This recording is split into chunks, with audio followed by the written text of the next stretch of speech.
मुसलमानों की हिमायत हासिल करने के लिए हुक्मरान जमात भारतीय जनता पार्टी ने पसमानदा मुसलमान का कार्ड खेला है।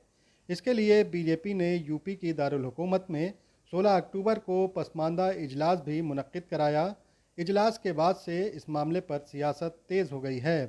पसमानदा मुसलमानों के हुकूक और उनकी फलाह व बहबूद के लिए सरगर्म बीजेपी से मुत्तफ़िक तंजीमें बीजेपी की इस पहल को अपने लिए मुफीद मान रही हैं।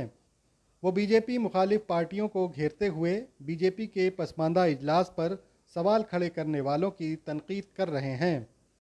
ये पसमानदा समाज के लोगों का जो है हमेशा जो है तो सेकुलर पार्टी के नाम पर जो लोग शोषण करते आए हैं, आज तक उनको हिस्सेदारी नहीं दी, उनको अपनी पार्टी में कभी अध्यक्ष, महामंत्री, राष्ट्रीय अध्यक्ष बनने का मौका नहीं दिया। सिर्फ वोट बैंक की तरह इस्तेमाल किया है, एक बंधुआ मजदूर की तरह कि ये कहाँ जाएंगे हमारे अलावा। एक विकल्प सामने आया है, देश के लोकप्रिय प्रधानमंत्री ने जो है तो अपनी भाजपा की राष्ट्रीय कमेटी में ये कहा था कि पसमानदा मुसलमानों के लिए भाजपा को काम करना चाहिए। उसी के परिप्रेक्ष्य में भारतीय जनता पार्टी के अल्पसंख्यक मोर्चा सेल ने जो है पसमानदा समाज का सम्मेलन कराया है। मैं उनका शुक्रिया अदा करता हूं और उनको बधाई देता हूं कि उन्होंने दबे कुचले समाज के बारे में सोचा। देश के आज़ादी के बाद देश के पहले प्रधानमंत्री हैं जिन्होंने जो है तो पसमानदा समाज के बारे में सोचा है, उनके बारे में बोला है और ज़मीनी स्तर पर काम करने का काम किया है।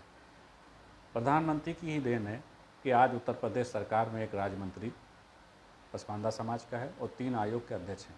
ये सेकुलर पार्टी जो आज बता रही हैं कि बिके हुए मुसलमान वहाँ जाएंगे, वो उनको कौन रोके हुआ था, वो क्यों नहीं करवा रहे हैं। पसमानदा समाज का इतने ज़माने से वोट ले रहे हैं, आज तक जो है तो वो क्यों पसमानदा समाज का सम्मेलन नहीं करा, उनको कौन रोके हुए है।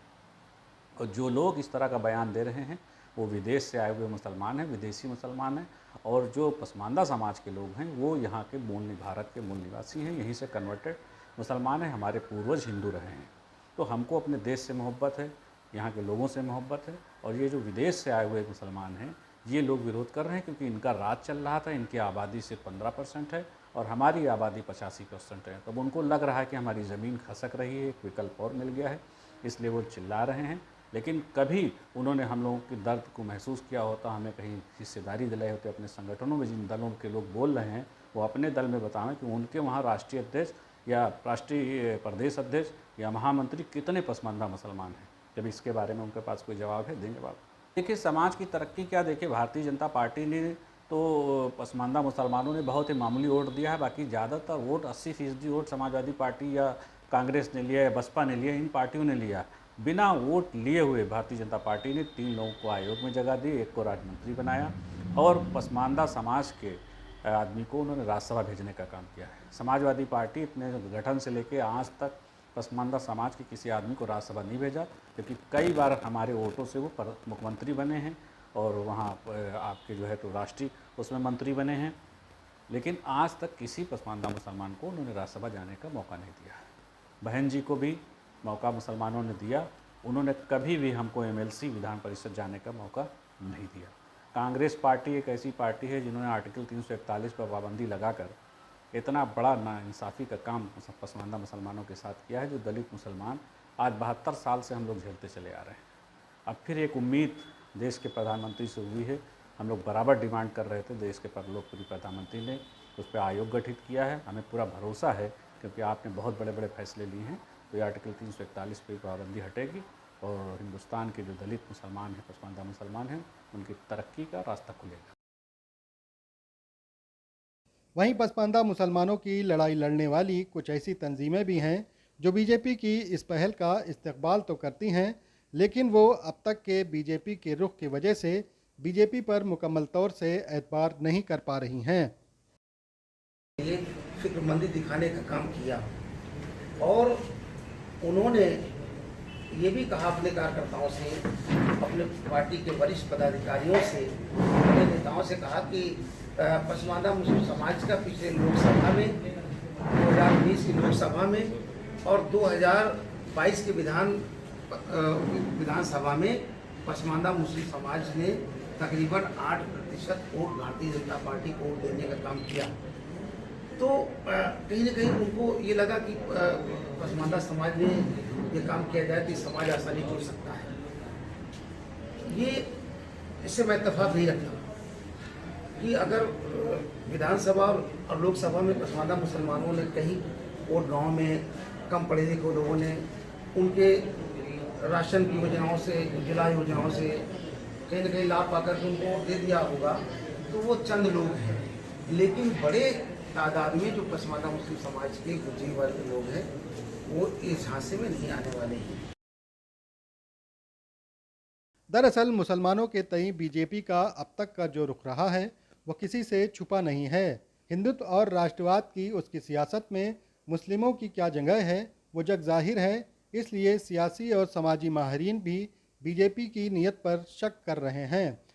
समाजी कारकुन और 60 बरस से सियासत की नब्ज समझने वाले राजनाथ शर्मा को हालात के मुताबिक ये तो महसूस हो रहा है कि पसमानदा मुसलमान बीजेपी को वोट तो कर सकते हैं, लेकिन बीजेपी में उनको मुकम्मल हिस्सेदारी मिल पाएगी, इस पर उन्हें यकीन नहीं है।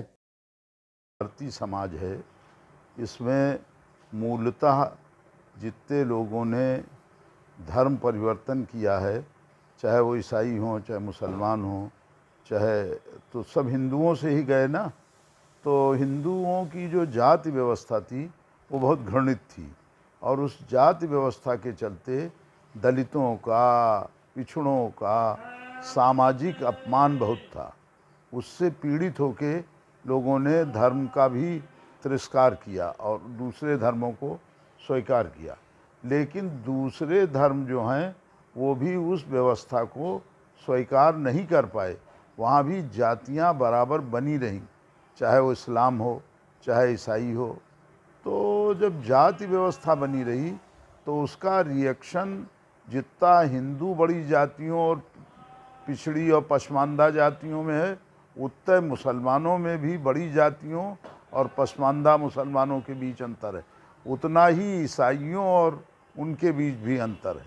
और ये अंतर और तो छोड़ दीजिए, सिखों के बीच में भी है। तो जो स्थिति है उसके चलते हुए ये नहीं कहा जा सकता कि जो पसमानदा मुसलमान हैं वो नहीं जा सकते, जा सकते हैं अगर उनका रिप्रेजेंटेशन ये सही करें।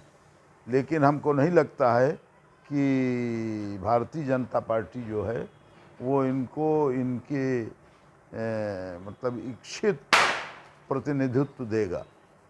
इसलिए ये एक नगर पालिका में इनका प्रयोग हो सकता है, क्योंकि नगर पालिकाएँ कोई सत्ता परिवर्तन का अस्त्र नहीं है।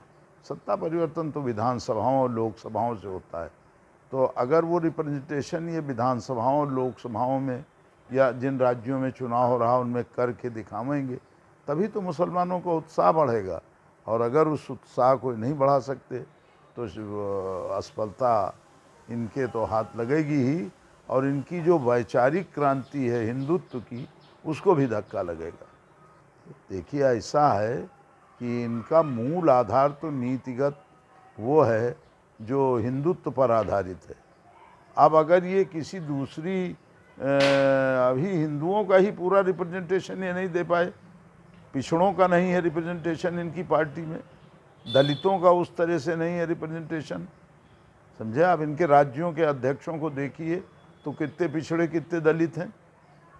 इनकी लोकसभा में सदस्यों को देखिए तो कितने पिछड़े और कितने दलित हैं। तो जिस समाज को उभार के इन्होंने राजनीति शुरू की है, उसी समाज का जब अभी ये पूरी तरह से रिप्रेजेंटेशन नहीं कर पाए, तो कैसे पसमानदाओं को ये उस हिसाब से दे पाएंगे। ये बहुत गंभीर समस्या है। पसमानदा मुसलमानों को अपनी जानिब राग़िब करने के लिए बीजेपी ने कार्ड तो चला है, लेकिन देखना दिलचस्प होगा कि पसमानदा कार्ड से उसे मुसलमानों की कितनी हिमायत हासिल होती है, और पसमानदा मुसलमानों की हिमायत के बाद वो अपनी कदीमी सियासत से किस तरह तवाज़ुन बना पाती है। Bureau report, Urdu informer.